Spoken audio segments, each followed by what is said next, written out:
A very good afternoon, all of you. सो मेरे को अभी पता चला कि आपको क्वेश्चन पेपर्स नहीं मिले थे, तो आई थिंक कोई भी बच्चा होमवर्क तो कर ही नहीं पाया होगा, if I am not wrong. बाकी क्वेश्चन जो बुक के थे वो हो गए थे, जो बुक के क्वेश्चंस थे होमवर्क के वो हो गए थे। उसमें कोई डाउट है किसी को? सबसे पहले तो यही बात बताएं, किसी को डाउट है वहां पे? जो हमारे पास बुक के क्वेश्चंस थे उसमें किसी को भी डाउट है? जो हमने होमवर्क के क्वेश्चंस दिए थे, करे नहीं या डाउट नहीं है? Question number 15, question number 18 and question number 17।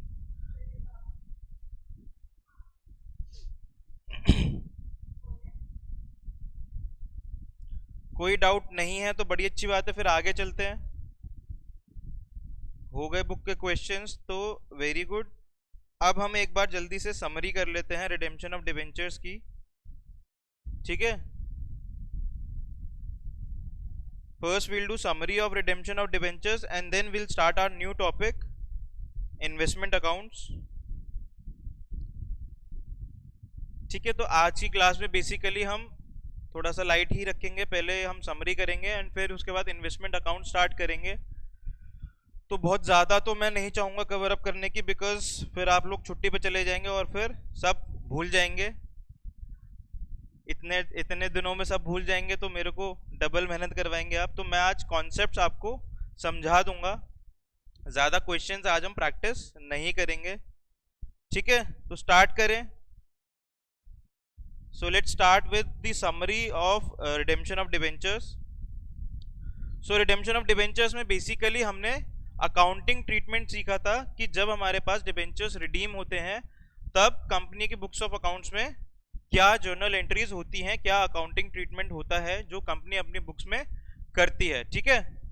फिर उसके साथ में हमने कुछ बातें करी थी डिबेंचर रिडेम्पशन रिजर्व की एंड डिबेंचर रिडेम्पशन इन्वेस्टमेंट की, कि कुछ इन्वेस्टमेंट्स कंपनी परचेज करती है to ensure liquid funds for redemption of debentures, and similarly company debenture redemption reserve create करती है अपने पास for the same reason कि उनके पास liquid funds available रहे for the purpose of redemption, ठीक है? तो स्टार्ट करते हैं। तो सबसे पहले chapter on redemption of debenture covers the meaning of redemption. Redemption की हमने बात करी थी कि पहले ही प्री डिटरमिन्ड होता है कि आप एक सर्टेन डेट पे at a certain price and amount आप अपने पास रिडेम्पशन करेंगे ऑफ डिबेंचर्स। तो redemption of debentures along with legal provisions, ये चीज़ें इस चैप्टर में कवर्ड थी। फिर the requirement of creation of debenture redemption reserve, debenture redemption investment, इन चीज़ों की हमने बात करी थी इस वाले चैप्टर में। तो a debenture is an instrument issued by a company under its seal acknowledging a debt containing provisions as regards to repayment of principal and interest, ठीक है?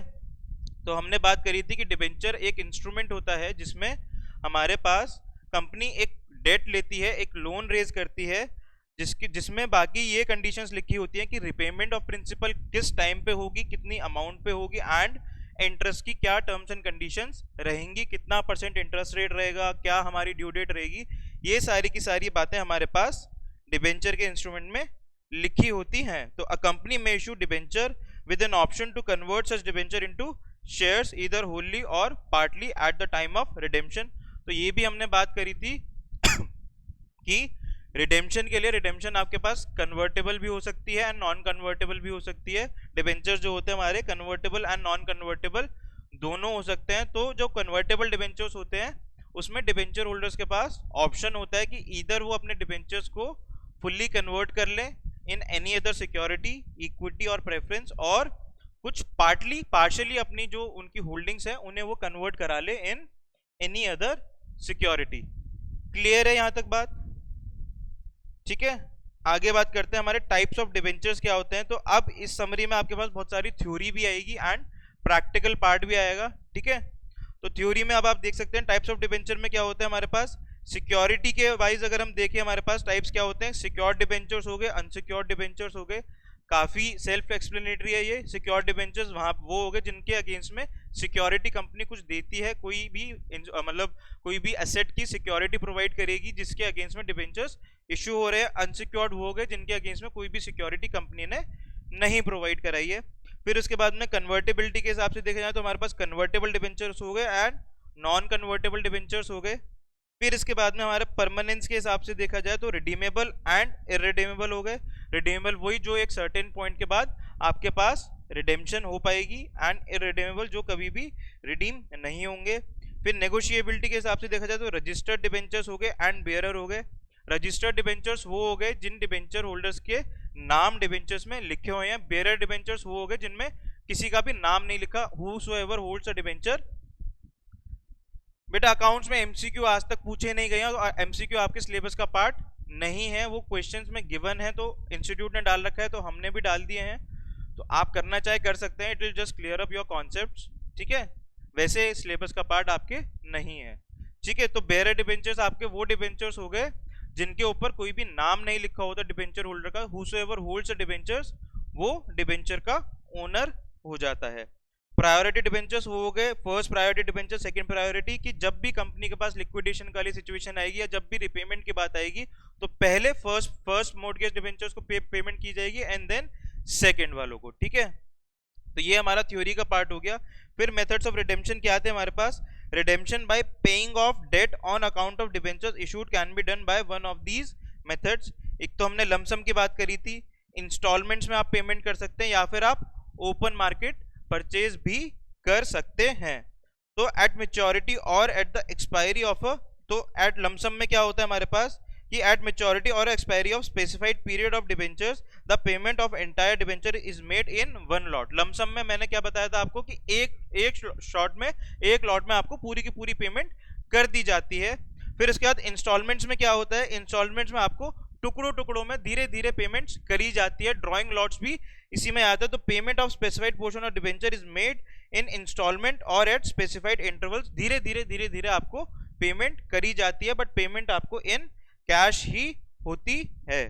फिर इसके बाद में debentures, purchase of debentures in open market. Debentures sometimes are purchase in the open market by debiting own debentures account. ये own debentures के through redemption कब होती है, जब कंपनी अपने ही डिबेंचर्स स्टॉक मार्केट से परचेज कर लेती है एंड देन वो डिबेंचर्स को कैंसिल कर देती है, ठीक है। फिर इसके बाद में हमारे कंपनीज एक्ट में क्या क्या प्रोविजंस हैं फॉर इशू ऑफ डिबेंचर्स। तो सबसे पहले मेरे को बताया हमारा चैप्टर किस चीज का था, रिडेम्पशन ऑफ डिबेंचर्स का था या इशू का था। तो हमारे को इसमें बहुत ब्रीफ में यहाँ पे थ्योरी गिवन है, ठीक है। हमारे पास थ्योरी गिवन है, हमारा चैप्टर बेसिकली रिडेम्पशन से रिलेटेड है, तो यहाँ पे थोड़ी सी इंफॉर्मेशन गिवन है रिगार्डिंग इशू ऑफ डिबेंचर्स। तो एक बार उसे जल्दी से कवर कर लेते हैं। वैसे इतना रेलेवेंट नहीं है, प्रैक्टिकल क्वेश्चंस में कहीं पे भी इनका यूजेज नहीं है। थ्योरी क्वेश्चन कभी आता है and if you choose to give theory question practical छोड़ के तो आप थ्योरी अटेम्प्ट करेंगे, अदरवाइज प्रैक्टिकल में इसका कहीं पे भी यूजेज नहीं है, ठीक है। तो a company may issue debentures with an option to convert such debenture into share either wholly or partly at the time of redemption. ये हम ऑलरेडी डिस्कस कर चुके हैं कि डिबेंचर्स आपके पास कन्वर्टेबल और नॉन कन्वर्टेबल भी हो सकते हैं, तो ऑप्शन भी दे सकती है कंपनी। फिर no company can issue any debenture with which carry any voting rights. तो डिबेंचर होल्डर्स के पास कभी भी वोटिंग राइट्स नहीं होते। वोटिंग राइट्स किनके पास होते हैं हमारे पास, इक्विटी शेयर होल्डर्स के पास सारे के सारे वोटिंग राइट्स होते हैं। फिर where debentures are issued by a company, the specified company needs to create a debenture redemption reserve. Debenture redemption reserve हम क्रिएट करेंगे out of the profits of the company available for payment of dividends and the amount credited to such account should not be utilised by the company for any purpose other than redemption of debentures. तो ये भी बात हम कर चुके हैं कि DRR एक कंपनी क्रिएट करेगी आउट ऑफ प्रॉफिट, जो वो प्रॉफिट जो फ्रीली अवेलेबल है for declaration of dividend, for payment of dividend, और जो रिजर्व हम क्रिएट करेंगे विच इज डीआरआर उसको हम other than for the purpose of redemption किसी और पर्पस के लिए यूज नहीं कर सकते हैं, ठीक है। फिर आगे बात करते हैं, provided that the issue of debenture with an option to convert such debenture into shares wholly or partly should be approved by a special resolution passed at a duly convened general meeting. तो general meeting हमारी बुलाई जाती है जब भी हमारे को convert करने होते हैं डिबेंचर्स को इन एनी अदर शेयर्स। तो जब हमारे पास जनरल मीटिंग बुलाई जाएगी एंड स्पेशल रेजोल्यूशन पास होगा for the purpose of conversion, ठीक है। फिर डिबेंचर्स आर यूजुअली रिडीमेबल, ये यूजुअली रिडीमेबल होते हैं ईदर इन कैश और कन्वर्टेबल, ठीक है। तो रिडीमेबल कब कब होते हैं हमारे, redeemable debentures may be redeemed after a fixed number of years, एक फिक्स्ड टाइम पीरियड के बाद में आप इन्हें रिडीम कर सकते हैं, या फिर after a certain number of years has elapsed, elapse मतलब कि कुछ टाइम हमारा पास, कुछ नंबर ऑफ ईयर्स बीत गए हैं, एंड देन उसके बाद कंपनी जब चाहे वो रिडीम कर सकती है, ठीक है। तो after any time after a certain number of years have passed एक तरीके से। फिर on giving any specified notice, की कंपनी कई बार क्या करती है कि कह दिया कि हम ये डिबेंचर्स रिडीम करते हैं, जैसे आपने शायद एक क्वेश्चन भी किया होगा जिसमें कंपनी ने 6 मंथ्स का नोटिस दिया था for the purpose of redemption, तो वहां पे redemption by giving a specified notice हो गया कि 6 मंथ्स का नोटिस दे दिया, एंड देन उनके बाद कंपनी ने वो डिबेंचर्स रिडीम कर लिए। फिर by annual drawing, annual drawing क्या हो गया आपका, ड्राइंग ऑफ लॉट्स, ठीक है। तो जब कंपनी लॉट्स के थ्रू ड्राइंग, जब ड्राइंग ऑफ लॉट्स करती है उससे रिडेम्पशन करती है, ठीक है। तो a company may also purchase its own debenture as and when convenient in the open market, तो यहाँ पे ये ओपन मार्केट परचेजेस की बात चल रही है कि a company may also purchase its debentures as and when convenient in the open market, and when debentures are quoted at a discount on the stock exchange it may be profitable for the company to purchase and cancel them। तो मैंने आपको बताया था कि company कैसे scenario में usually अपने debentures open market से परचेज करेगी, जब कंपनी के पास जो जो डिबेंचर्स कंपनी के हैं वो एट अ डिस्काउंट एक्सचेंज पे ट्रेड हो रहे होंगे। तो जब एट अ डिस्काउंट ट्रेड हो रहे होते हैं एक्सचेंज पे, तो कंपनी क्या करती है, कंपनी उन डिबेंचर्स को परचेज कर लेती है एंड देन उन्हें कैंसिल कर देती है। तो ओपन मार्केट में एट अ डिस्काउंट पे परचेज करने से बेनिफिट क्या होता है कि कंपनी को फायदा हो जाता है कि जो कंपनी को इंटरेस्ट भी देना था आगे वो नहीं देगी, and more over at a lesser price company ने डिबेंचर्स रिडीम कर दिए, ठीक है। हाँ, तो ऐसा भी हो सकता है कि आपका 100 का डिबेंचर है एंड आपने 101 में, आप एक बार देखिएगा कि वो ओपन मार्केट का क्वेश्चन था, ओन डिबेंचर्स वहां पे हैं या नहीं है, या फिर नॉर्मल कैश की रिडेम्पशन की बात हो रही है। तो वैसे भी अगर ओन डिबेंचर्स की भी अगर आप बात करें, से फॉर एग्जांपल कंपनी को इंक्लूडिंग इंटरेस्ट 104 का पे करना है, एंड अगर कंपनी इंटरेस्ट वगैरह सब पे करते 104 पे करेगी, लेकिन ओपन मार्केट में 101 का मिल रहा है, तब भी कंपनी को बेनिफिट तो हुआ ना। अगर आप वैसे देखें कंपनी का एक्चुअल में पे आउट क्या रहने वाला है, उसके कंपैरेटिवली अगर 101 कंपनी पे कर रही है तो कंपनी को एनीवेज बेनिफिट हुआ, ठीक है। तो यूजुअली कंपनीज जब एक्सचेंज पे बहुत डिस्काउंट पे लिस्ट हो रहे होंगे तब कंपनी डिबेंचर्स परचेज करेगी फ्रॉम द ओपन मार्केट। तो as per rule 18(1) of the companies share capital and debenture rule, a company shall not issue secured debentures unless it complies with the following conditions. ये फिर से हमारे पास issue के regarding conditions आ गई। इसमें क्या लिखा हुआ है कि आप कम से कम आप 10 साल के डिबेंचर्स आप इशू कर सकते हैं एट मैक्स, कि 10 साल के पास आपके पास रिडेम्पशन का टाइम पीरियड होना चाहिए। फिर उसके बाद में सर्टेन कंडीशंस में आप 10 साल से ज्यादा का इशू कर सकते हैं बट नॉट एक्सीडिंग 30 इयर्स। ये ऐसी कौन सी कंपनीज होती हैं जहां पे इंफ्रास्ट्रक्चर प्रोजेक्ट्स के लिए कंपनी फंड्स रेज कर रही हैं। तो बेसिकली यहाँ पे इंफ्रास्ट्रक्चर से रिलेटेड सारी कंपनीज की बात हो रही है कि companies engaged in setting up infrastructure projects, infrastructure finance companies हो गई। फिर उसके बाद में नॉन बैंकिंग फाइनेंस, ये जो इंफ्रास्ट्रक्चर फाइनेंस कंपनी की डेफिनेशन हमारे को कहाँ पे गिवन है, ये हमारे पास एनबीएफसी का जो एक्ट है उसके डायरेक्टिव्स के अंदर लिखी हुई है। फिर उसके बाद इंफ्रास्ट्रक्चर डेट फंड है, एनबीएफसी जो होती है इंफ्रास्ट्रक्चर डेट फंड की इंफ्रास्ट्रक्चर की फंडिंग करती है। शिवानी बेटा मैसेज गया था सब बच्चों को कि आज क्लास ऐप पे होगी, सब बच्चों को मैसेज गया था आई गेस, शिवाली मैम की तरफ से भी और चेतन सर की तरफ से भी एक मैसेज ड्रॉप हुआ था कि आज हमारी क्लास ऐप पर होगी, ठीक है। एंड हमारी फर्दर आगे की सारी क्लासेस अब ऐप पे ही होंगी, we won't be going on YouTube for our further classes. तो अब इंफ्रास्ट्रक्चर डेट फंड की बात करते हैं। तो इंफ्रास्ट्रक्चर डेट फंड के लिए भी आपके पास 30 इयर्स तक का टाइम लिमिट है, और ऐसी कोई कंपनी जिसको गवर्नमेंट परमिट करती है to issue debentures exceeding 10 years. तो बेसिकली ये थ्योरी का पार्ट हो गया कि किन किन कंपनीज को अलाउड है to issue debentures for a period more than 10 years.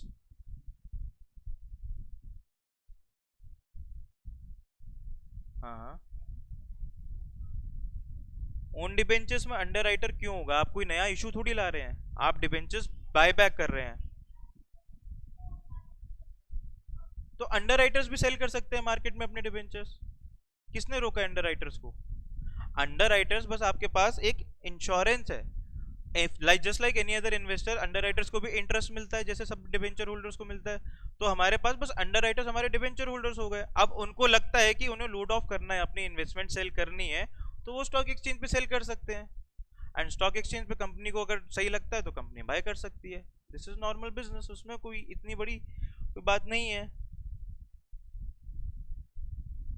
चलिए बच्चों, मैं देख लूंगा कि आपको मैसेज नहीं आया है, मैं एक बार कन्वे कर दूंगा आपका मैसेज मैनेजमेंट को, ठीक है। तो हमने अभी कोई बहुत ज्यादा कुछ नहीं किया है। We have started with the summary of redemption of debentures. तो उसमें भी बेसिकली हमने सारा थ्योरी वाला पार्ट करा है कि रिडेम्पशन ऑफ डिबेंचर्स की हमने थ्योरी स्टार्ट करी है, अभी हमने कोई नया टॉपिक स्टार्ट नहीं करा है, ठीक है। तो हमने कोई भी नया टॉपिक स्टार्ट नहीं किया है। We have started with the summary of redemption of debenture, जिसमें हमने बात करी है बेसिकली कि हमारे पास रिडेम्पशन कैसे कैसे हो सकती है। लमसम पेमेंट से हो सकती है, इंस्टॉलमेंट से हो सकती है, ओपन मार्केट से हो सकती है। तो ओपन मार्केट में हम कंपनी क्या करती है कि डिबेंचर्स परचेज कर लेती है फ्रॉम ओपन मार्केट। फिर इसके बाद में जब लमसम पेमेंट करती है तो कंपनी वन शॉट में पेमेंट कर देती है सारे डिबेंचर होल्डर्स को ऑन अ फिक्स डेट। फिर इंस्टॉलमेंट्स में क्या होता है कि आपके पास इन टुकड़ों टुकड़ों में इन स्मॉल इंस्टॉलमेंट्स आपको पेमेंट की जाती है। तो ये थ्योरी ही की है हमने अभी तक, ज्यादा कुछ कवर अप, ज्यादा आपका मिस आउट नहीं हुआ है, कुछ ज्यादा हमने कवर अभी नहीं किया है। फिर आगे बात करते हैं, such an issue of debenture shall be secured by creation of a charge on the properties or assets of the company. तो यहाँ पे सिक्योर्ड डिवेंचर्स में कंपनी क्या करती है कि एक आप अपने पास चार्ज क्रिएट करती है। चार्ज क्या होता है कि अगर कंपनी डिवेंचर्स प्रीपे नहीं कर पाई तो डिवेंचर होल्डर्स के पास राइट आएगा रहेगा कि ये जो उन्होंने एसेट सिक्योर करा है, जो जिस एसेट पे चार्ज क्रिएट करा है, उन्हें वो सेल करके अपने पैसे रिकवर कर सके, ठीक है। तो such an issue of debenture shall be secured by the creation of a change on the charge on the properties or assets of the company और इट्स सब्सिडरीज और इट्स होल्डिंग्स और इट्स एसोसिएट कंपनीज, ठीक है। तो company किसी के assets पे भी चार्ज क्रिएट कर सकती है, having a value which is sufficient for the due repayment of the amount of debentures and interest thereon। तो कितनी अमाउंट के एसेट्स पे वो चार्ज क्रिएट करेंगे, जितनी अमाउंट सफिशिएंट हो for the payment of principal and interest, ठीक है। एडिशनल सिक्योरिटी दी है कंपनी ने, बहुत सारे फैक्टर्स प्ले करते हैं। कई बार ऐसा होता है कि हमारे एसेट्स भी इन्फ्लेटेड हो जाते हैं, फिर उसके बाद एसेट्स इन्फ्लेटेड हो तो तब भी डिबेंचर होल्डर्स को पेमेंट नहीं हो पाती। मार्केट आपने से फॉर एग्जांपल जब आपने 10 इयर्स का आपके पास ये डिबेंचर आपने इशू करा है, तो eight the time of issue आपने चार्ज क्रिएट कर दिया, but by the time of redemption वो प्रॉपर्टी की वैल्यू, जो भी एसेट था उसकी वैल्यू डिक्लाइन हो गई, XYZ कुछ भी फैक्टर्स हो सकते हैं। तो एक एडिशनल सिक्योरिटी प्रोवाइड कराई गई है through DRR and DRI। So basically उनका ऑब्जेक्टिव ये है कि लिक्विड फंड्स अवेलेबल रहे for the purpose of redemption, और चार्ज क्रिएट करने का ये है कि कंपनी के पास फंड्स हो कि वो रिडीम कर पाए, ये ना हो कि वो डिफॉल्ट ही कर दें। उसमें ये है कि एकदम से जब आपके पास रिडेम्पशन की रिक्वायरमेंट आ रही है तब आपके पास लिक्विड फंड्स अवेलेबल हो for the purpose of redemption. आपके पास एसेट्स तो है लेकिन लिक्विड फंड्स नहीं है आपके पास, आप किसी को भी बेच के आपके पास कैश नहीं है कि आप रिपे कर पाए डिवेंचर होल्डर्स को। तो वो इंश्योर करने के लिए आपके पास DRR और DRI क्रिएट किया जाता है, ठीक है। तो बेसिकली दोनों का ये पर्पस है, दोनों का सिक्योरिटी प्रोवाइड कराने का ही पर्पस है। एक तरीके से एडिशनल सिक्योरिटी रखी जा रही है फॉर डिवेंचर होल्डर्स। तो इतनी सिक्योरिटी इसीलिए होती है because they are basically outsiders, they are not directly involve in the decision makings of the company. Company की जो डे टू डे बिजनेस है, उसकी जो डिसीजन मेकिंग्स है उसमें इन्वॉल्व नहीं है, तो वो आउटसाइडर्स है। तो उनका इंटरेस्ट प्रोटेक्ट करना सबसे ज्यादा जरूरी है because they can be at most harm, क्योंकि वो कहीं पे भी डिसीजन मेकिंग में इन्वॉल्व नहीं है, ठीक है। आगे बात करते हैं, the company shall appoint a debenture trustee before the issuance of prospectus or letter of offer for subscription of its debentures and not later than 60 days after the allotment of debentures execute a debenture trust deed to protect the interest of debenture holders। तो इसमें क्या होता है कि जब company prospectus निकालती है for the purpose of issuance of debentures, तो उससे पहले एक ट्रस्टी अपॉइंट करना पड़ता है। ट्रस्ट का एक ट्रस्ट क्रिएट की जाती है कि अगर कंपनी कल को डिबेंचर्स ये रीपे नहीं कर पाती तो उस केस में डिबेंचर होल्डर्स को सिक्योरिटी प्रोवाइड कराने के लिए एक ट्रस्ट क्रिएट की जाती है। तो जो एसेट पे चार्ज क्रिएट कंपनी कर रही है वो charge in favour of this trust करती है। तो कल को कंपनी अगर डिबेंचर्स रिपे नहीं कर पाते तो ट्रस्टी क्या करता है, ये ट्रस्टी ये एसेट्स को सेल कर सकता है और इस ट्रस्ट के थ्रू डिबेंचर होल्डर्स को पेमेंट हो जाएगी। ठीक है, तो the company shall appoint a debenture trustee before issuance of prospectus and not later than 60 days after the allotment of debentures execute a debenture trust deed to protect the interest of debenture holders। ठीक है, तो the security for debentures by way of a charge or mortgage shall be created in favor of debenture trustees। तो जो trust बनी उसमें जो trustee बना उस ट्रस्ट का जो डिबेंचर होल्डर्स के प्रोटेक्शन के लिए, तो उस ट्रस्ट का जो ट्रस्टी है उसके फेवर में। बेटा लैग आ रहा है, लैग आना तो नहीं चाहिए। आप एक बार अपना इंटरनेट कनेक्शन चेक कीजिए बेटा, मेरी तरफ से तो I think everything is fine, there is no issue with the internet and anything, तो लैग नहीं आना चाहिए। ठीक है, तो यहाँ पे डिबेंचर ट्रस्टी के फेवर में, अच्छा लैग आ रहा है तो मैं एक बार चेक करवाता हूं बेटा। तो एनी स्पेसिफाइड मूवेबल प्रॉपर्टी, तो चार्ज किस किस पे क्रिएट होता है, any specified movable property of the company, holding company, subsidiary company या फिर any specified immovable property wherever situate or any interest thereon. तो इन चीजों के ऊपर चार्ज कंपनी क्रिएट कर दिया in favour of debenture trustee. मैं एक बार चेक करवाता हूं कि यहाँ पे लैग क्यों आ रहा है, just hold on for a second।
तो बच्चों स्टार्ट करते हैं, मेरे ख्याल से अब लैग नहीं आना चाहिए।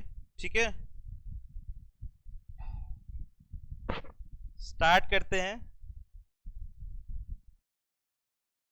तो आगे बात करते हैं, provided that in case of a non banking financing company, जो हमारी एनबीएफसीज होती है, non banking financial company, the charge or mortgage under subsection 1 may be created on any movable property. तो जो यहाँ पे जो इसमें बात करी गई है कि होल्डिंग सब्सिडरी इन सब की है, ये किसी भी मूवेबल प्रॉपर्टी पे चार्ज क्रिएट हो सकता है। तो ये सारा थ्योरी का पार्ट है, इतना रेलेवेंट नहीं है, आप एक बार पढ़ जरूर जाना इसे, अगर खुदा ना खास्ता जरूरत पड़ जाए थ्योरी का क्वेश्चन अटेम्प्ट करने की। तो provided further that in case of any issue of debenture by a government company which is fully secured by guarantee given by the central government or one or more state governments or both, the requirement for creation of charge under this sub rule shall not apply. तो जब आपके पास खुद सरकार की ही guarantee given है तो उस scenario में आपके पास कोई भी एसेट का मॉर्गेज रखना जरूरी नहीं है, चार्ज क्रिएट करना इज नॉट नेसेसरी। ठीक है, provided also that in case of any loan taken by subsidiary company from any bank or financial institution, the charge or mortgage under this sub rule may also be created on the properties or assets held by the holding company. तो कोई भी subsidiary company अगर loan लेती है तो holding company के assets पे भी वो चार्ज क्रिएट कर सकते हैं। तो अब मेन बात पे आते हैं डिबेंचर रिडेम्पशन रिजर्व की बात करते हैं, तो a company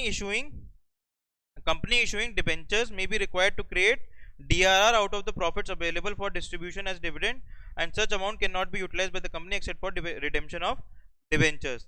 Such an arrangement would ensure that the company will have sufficient liquid funds for the redemption of debentures at the time they fall due for payment.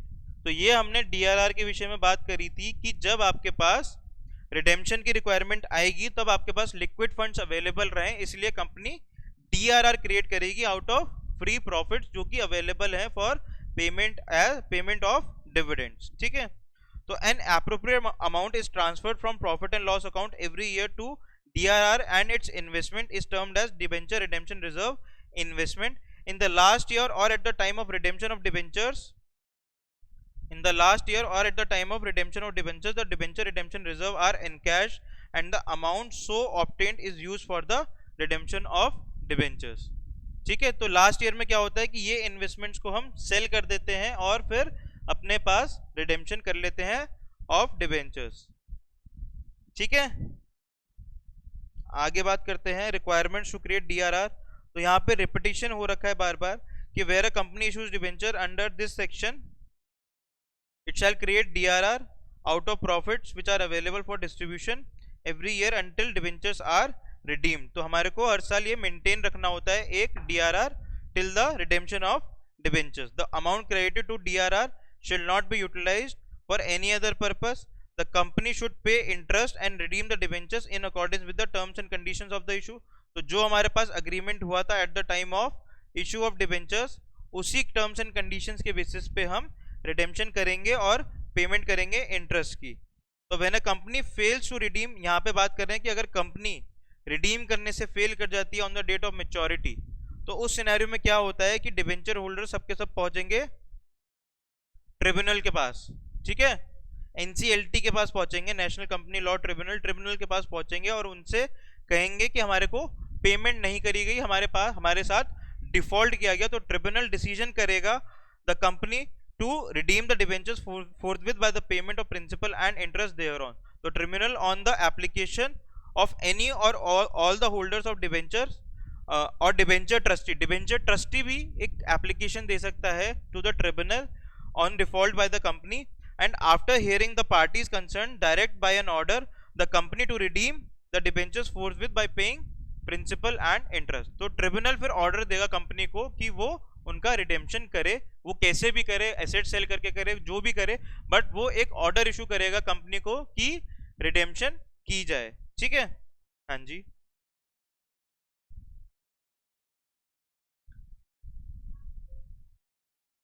Companies act का violation है, फिर panel provision apply करेंगे, वो आप law में पढ़ेंगे.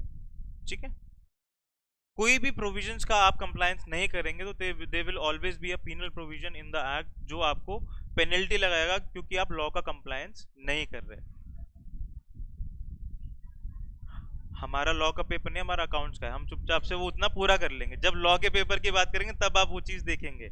आप accounts के पेपर में लॉ की बातें लिख के आएंगे, आपको नंबर थोड़ी मिलेंगे. ठीक है,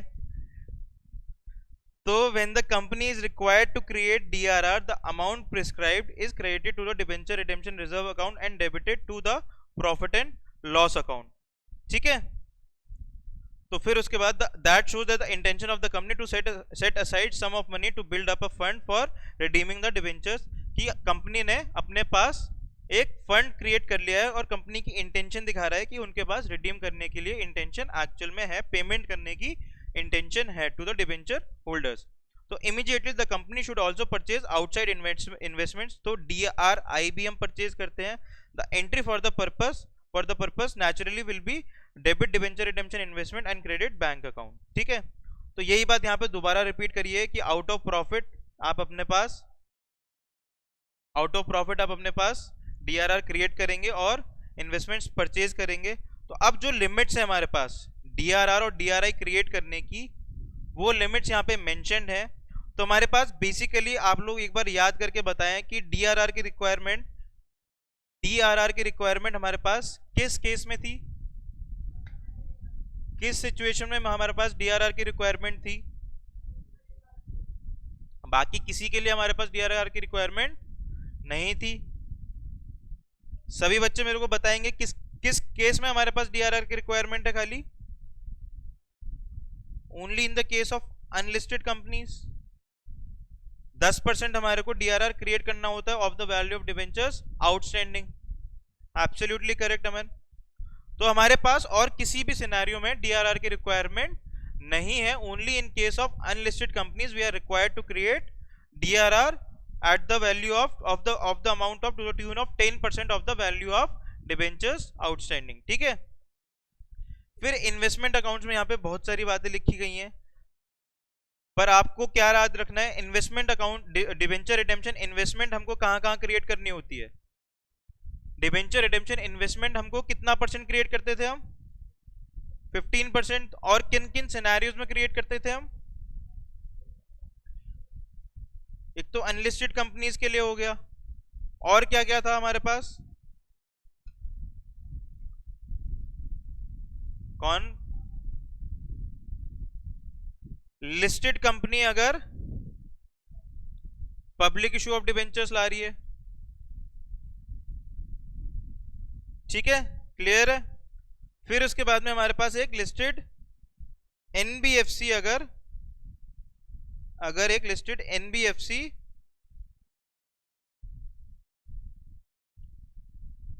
पब्लिक इशू लाती है।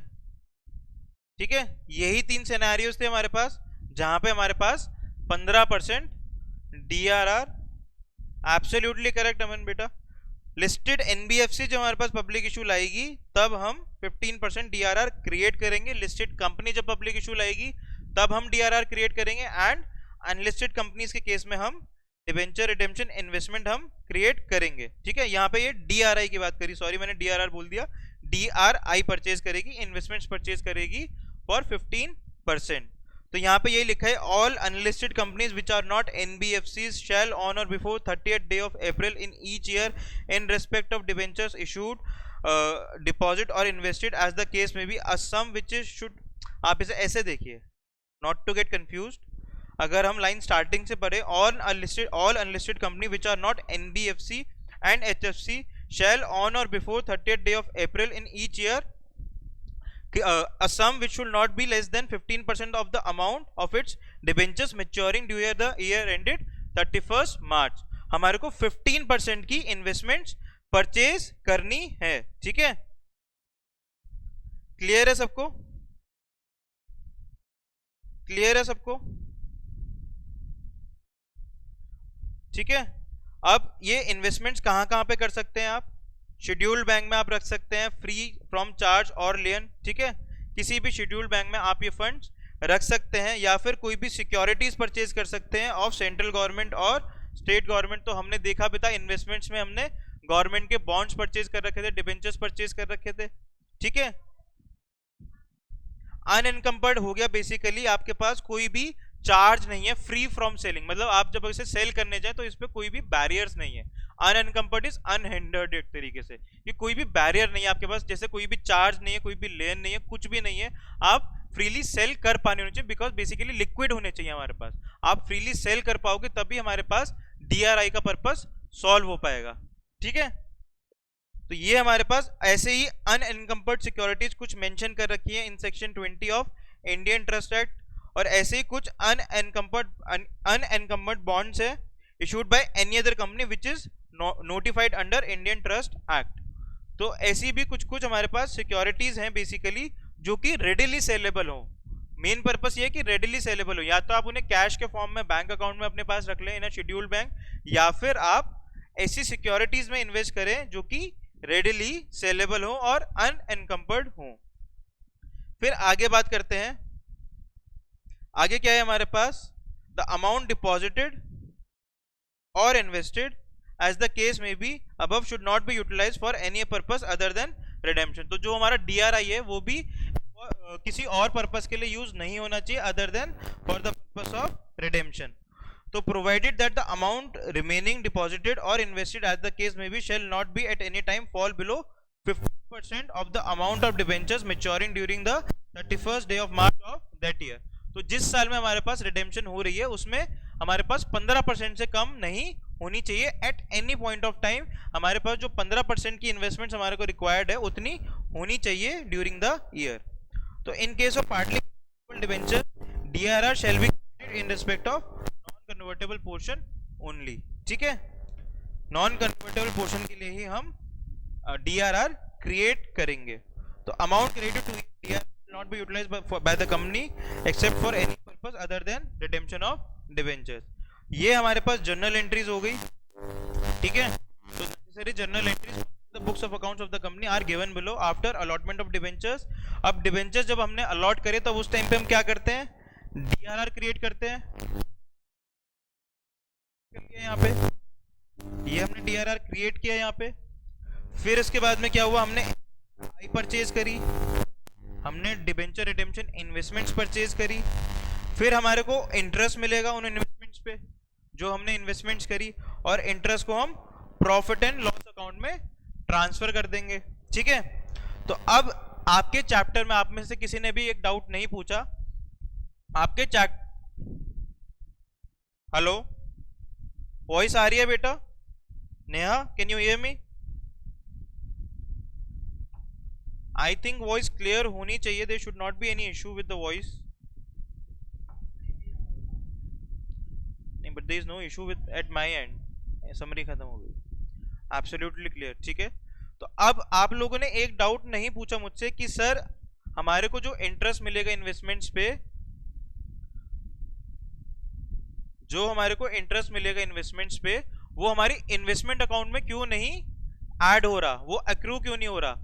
तो इस चैप्टर के लिए हमने अज्यूम करा है, सब जगह इट हैज बीन अज्यूम्ड कि इंटरेस्ट हमारे को इन बैंक अकाउंट ही रिसीव होगा, we will not accrue it in our investments. ठीक है, तो हमारे पास जहां पे भी इंटरेस्ट की बात आएगी वो हमको रिसीव हो गया है, ऐसा ही हम अज्यूम करेंगे। तो considering the fact that interest is received each year through cash और बैंक, तो ये वाली एजम्पशन यहाँ पे मेंशन्ड है। ठीक है, तो eight the time of redemption हमारे पास क्या एंट्रीज होती है, एक तो हम अपनी इन्वेस्टमेंट सेल कर देते हैं तो bank account debit to DRI आ जाता है। फिर उसके बाद में debentures account debit to debenture holders आ जाता है। आप यहाँ पे प्रीमियम ऑन रिडेम्पशन भी आ जाएगा, यहाँ पे अगर हम प्रीमियम पे रिडीम कर रहे हैं तो। ठीक है, फिर डिबेंचर होल्डर्स को पेमेंट आ जाएगी, debenture holders to bank, debenture holder को पेमेंट कर दी, और DRR जो है वो हम रिवर्स कर लेंगे और जनरल रिजर्व में ट्रांसफर कर लेंगे। ठीक है, तो ये हमारी समरी रही for redemption of debentures. Clear है सबको?